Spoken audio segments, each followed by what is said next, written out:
आज हम अध्याय 9 जिसका शीर्षक है घर्षण, उसके कुछ प्रमुख शब्द समझ लेते हैं। तो सबसे पहला जो शब्द हमें समझना है वो घर्षण ही है। घर्षण एक बल है। जब एक ठोस वस्तु दूसरी ठोस वस्तु पर या तो फिसलती है या लुढ़कती है, तो दूसरी वस्तु इस वस्तु के ऊपर एक बल लगाती है और उसकी गति को रोकने का प्रयास करती है। तो घर्षण जो है किसी भी गतिशील वस्तु की गति को रोकने का प्रयास करता है। ये ऐसा बल है। ये कैसे रोकता है? क्योंकि इसकी दिशा हमेशा गति की दिशा के विपरीत होती है। अगर ये ऑब्जेक्ट, ये वस्तु इस दिशा में फिसल रही है तो घर्षण इस दिशा में होगा। अगर ये नीचे की ओर आ रही है तो घर्षण ऊपर की ओर होगा।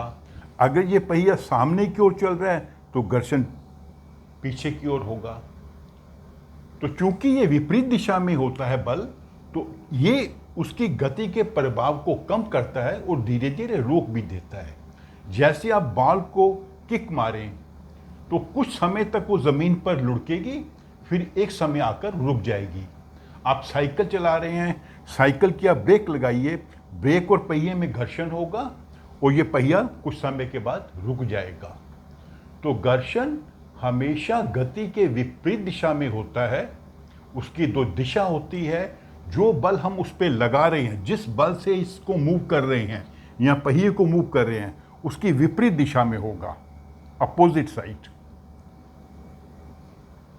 उसकी गति को रोकेगा और अंततः रोक भी देगा। घर्षण उत्पन्न क्यों होता है दो वस्तुओं के बीच में? सभी वस्तुएं हमें लगती तो हैं चिकनी, सपाट लगती हैं, लेकिन होती नहीं है।